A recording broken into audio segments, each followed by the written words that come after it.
A boy with a physical disability faces bullying and humiliation at school by his classmates, but then the new teacher arrives and does this.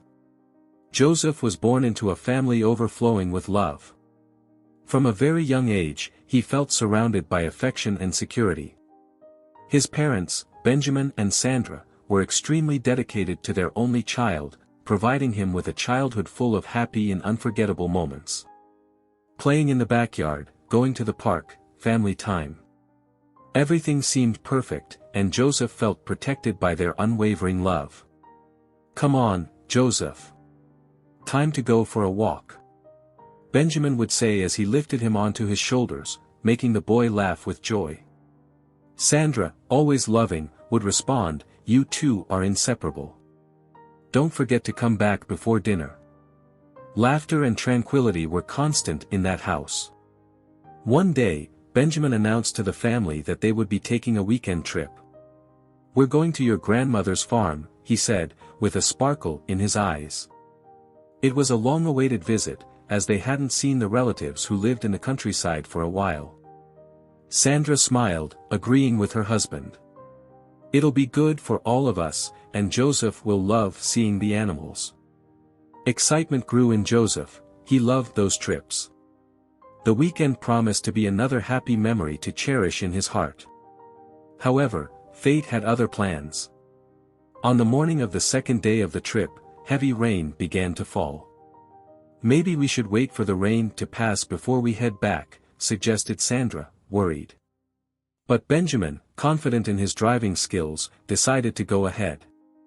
"We'll take it slow, everything's under control." Joseph, in the back seat, looked out the window, watching the raindrops slide down the glass while listening to his parents' conversation. Suddenly, everything happened too fast.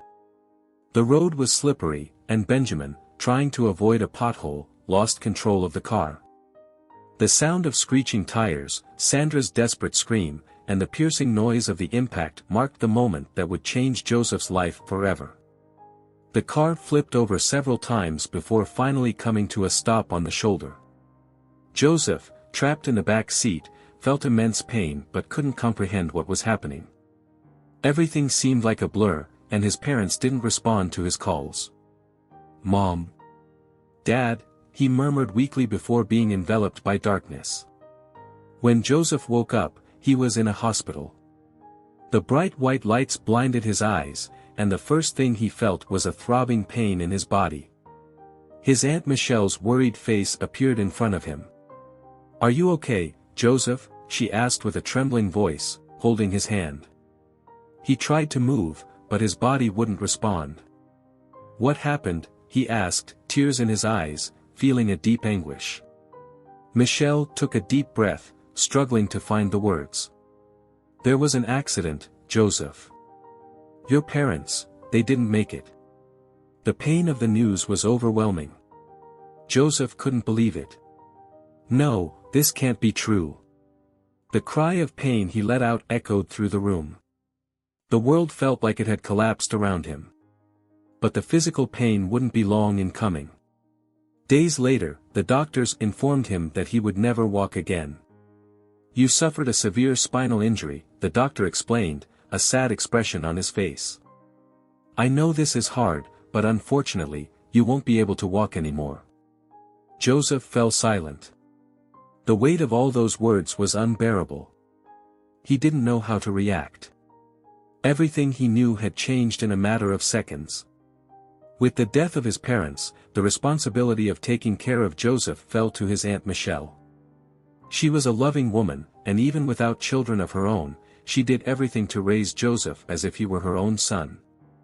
"I will take care of you, my dear," she said tenderly as she brought him to live in her home. But no matter how much love Michelle offered, Joseph felt that something was missing. He was immersed in a deep grief. The memories of the happy moments with his parents haunted him, and he couldn't accept the reality he now lived in. Life with Michelle was calm but marked by a profound emptiness.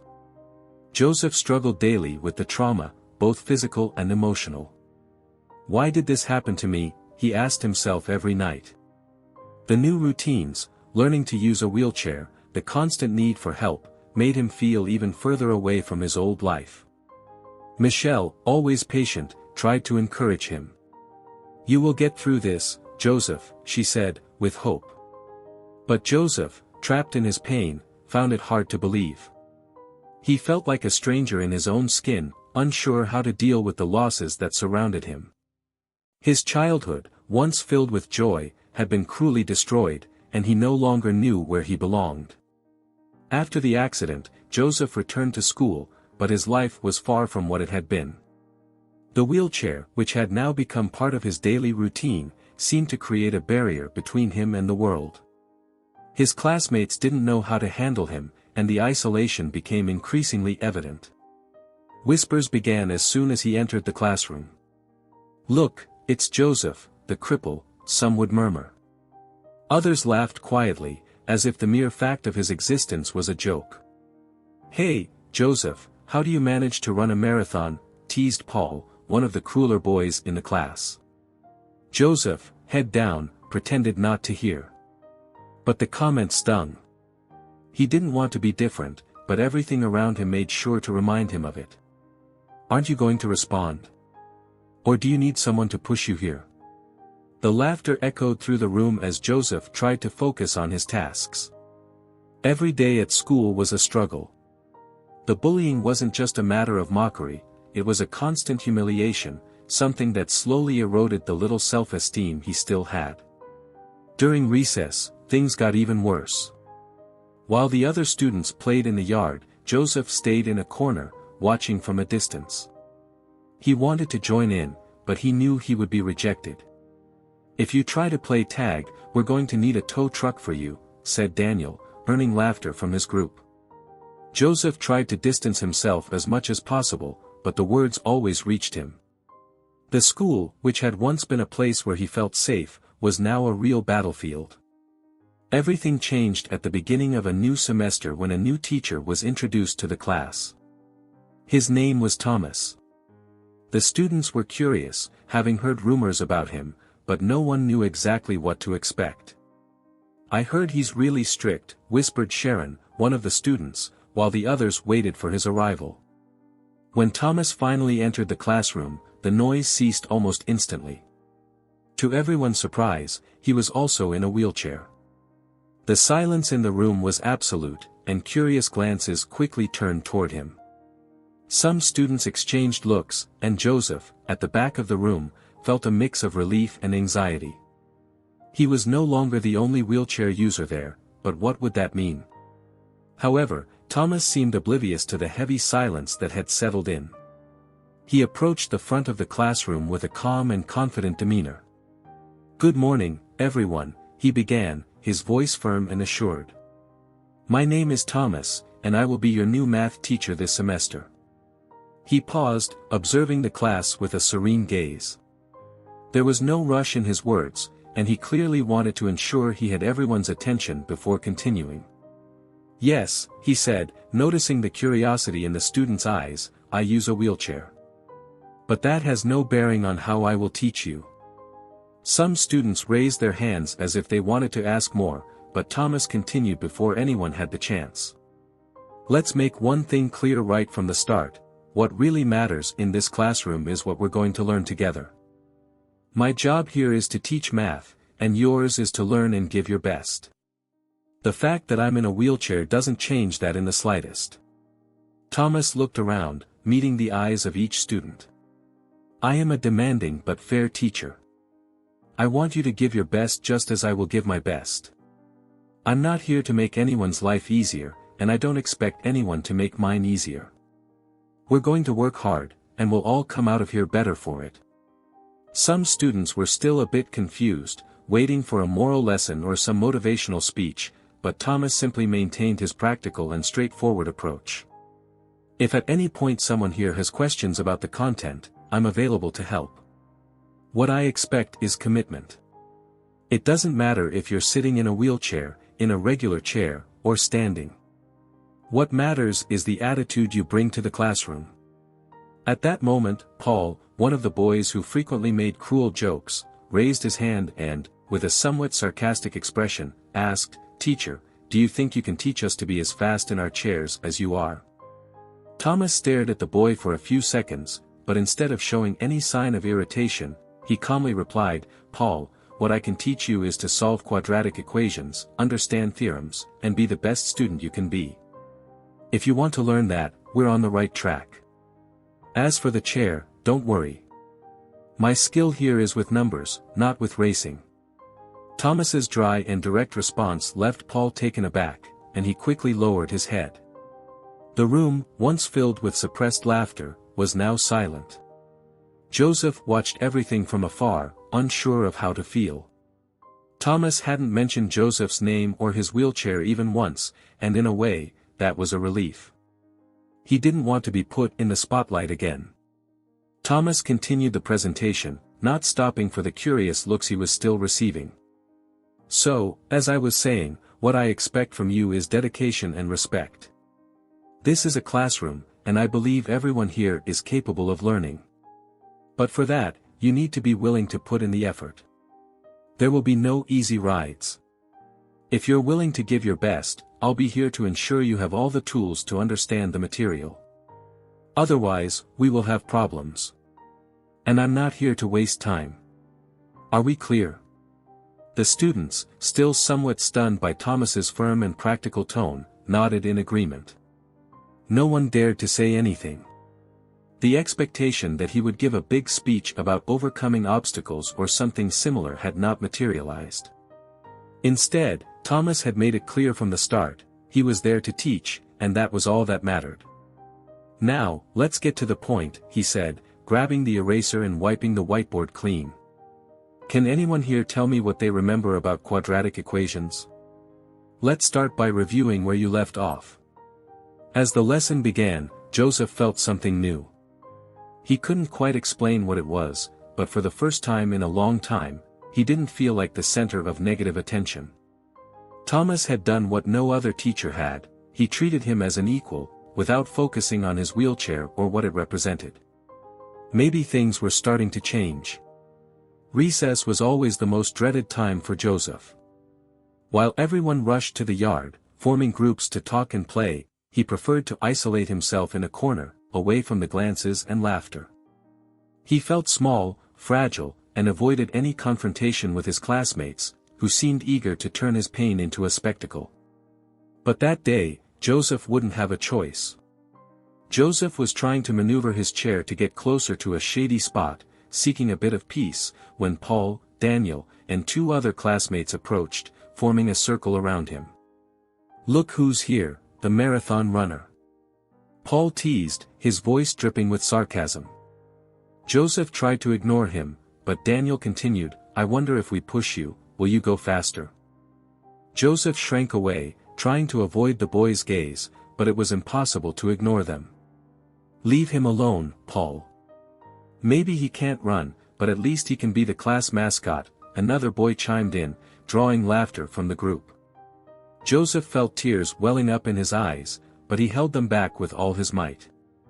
The last thing he wanted was to show weakness. Hey, Joseph, aren't you going to say anything? Oh, I forgot, wheelchair users don't talk, they just roll.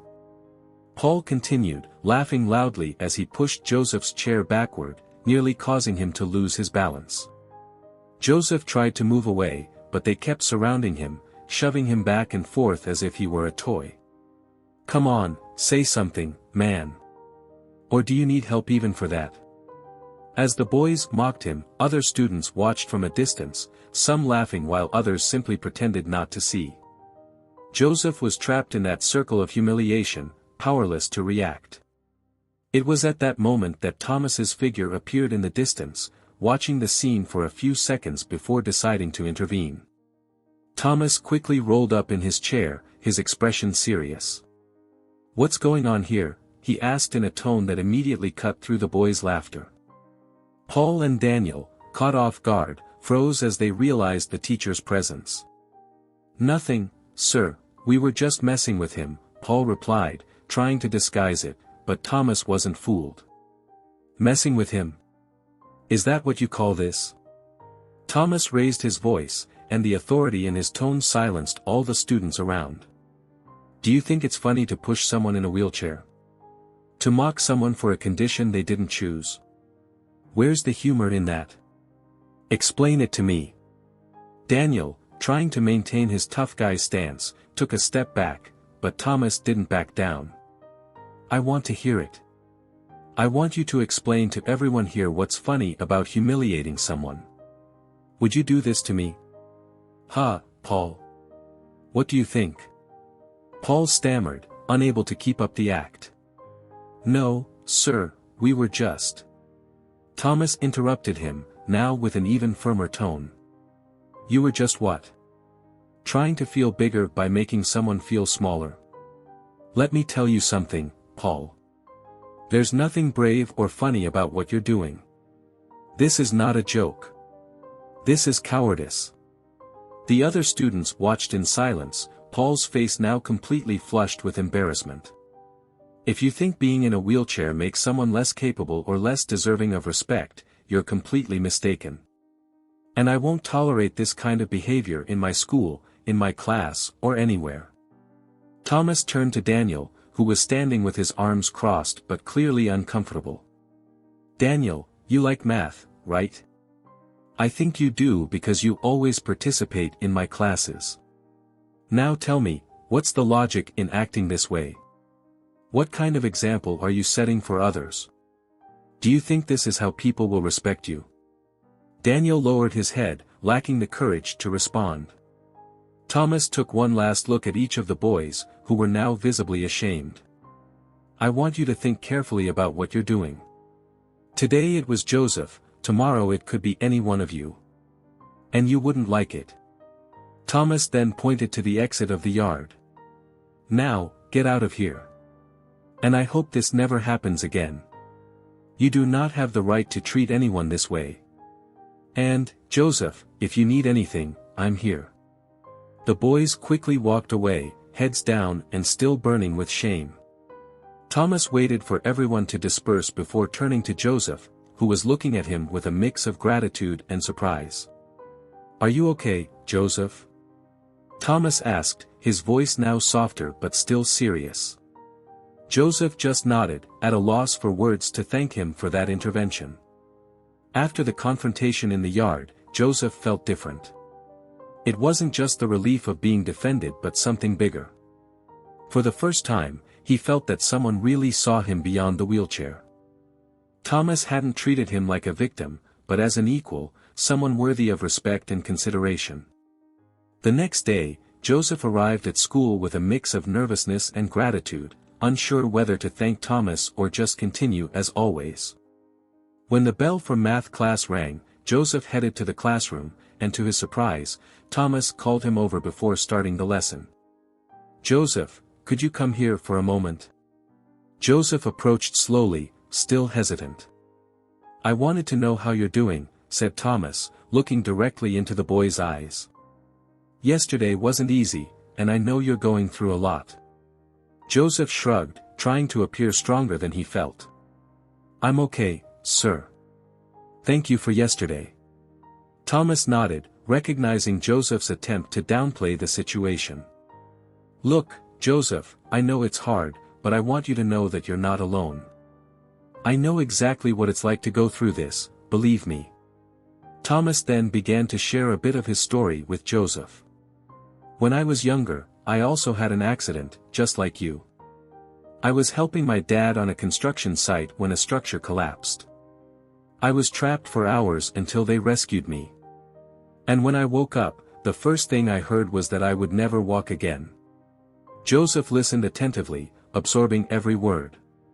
In that moment, I thought my life was over. Everything I knew and planned for the future disappeared in an instant. Joseph took a deep breath, feeling a knot in his throat. It was the first time he had heard someone openly talking about an experience so similar to his. And how did you cope with that? He asked, his voice almost a whisper. Thomas smiled slightly, reflecting on his own journey. It wasn't easy. There were days when I thought about giving up on everything. But I discovered that, even with all the difficulties, life continues to offer opportunities, even if they come in forms different from what we imagined. Those words resonated deeply with Joseph. Thomas wasn't trying to minimize his pain, he was showing that despite the adversities, it was possible to move forward. I want you to understand, Joseph, that the wheelchair does not define who you are. You are so much more than that. And even if the world isn't ready to understand, it's up to you to show that you are capable. For the first time, Joseph felt there was a light at the end of the tunnel. He began seeking out Thomas more often, asking for advice not just about math but about life. The two started spending more time together, and Thomas taught Joseph to adapt his expectations, to face prejudice, and to believe in his own abilities. One day, during one of these conversations, Joseph confided, "I'm afraid I'll never be good enough, sir. It feels like no matter how hard I try, people will always see me as someone broken." Thomas shook his head, gently disagreeing. "There's nothing wrong with feeling afraid, Joseph. Everyone feels that way. But what defines you is what you do with that fear. You can use it to grow, to become stronger. The world out there is tough, but you are tougher than you think." Gradually, Joseph began to open up more, not just to Thomas, but also to other classmates who, inspired by the teacher's firm stance, began to treat Joseph with more respect. Thomas became a fundamental figure in Joseph's life, a mentor who not only taught him about math but also about resilience, strength, and overcoming challenges. They developed a special bond, and Joseph began to look to the future with renewed hope. He knew there would be tough days, but now he felt he had the tools to face them. At the end of the semester, Thomas called Joseph over after the last class. "I'm very proud of you, Joseph. You've shown everyone here, and especially yourself, what you're capable of." Joseph smiled, emotional. "Thank you, sir. If it weren't for you, I don't know what I would have done."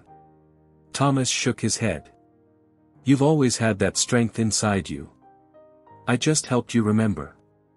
And so, Joseph began to carve his own path, filled with challenges but also with new opportunities. His story, with all its ups and downs, became an example of courage for everyone around him. He learned that life is not defined solely by the limitations we face, but by the choices we make despite them. If you enjoyed this story, don't forget to subscribe to the channel, leave a comment, give it a like, and activate the notification bell so you don't miss any of our upcoming videos. See you in the next story.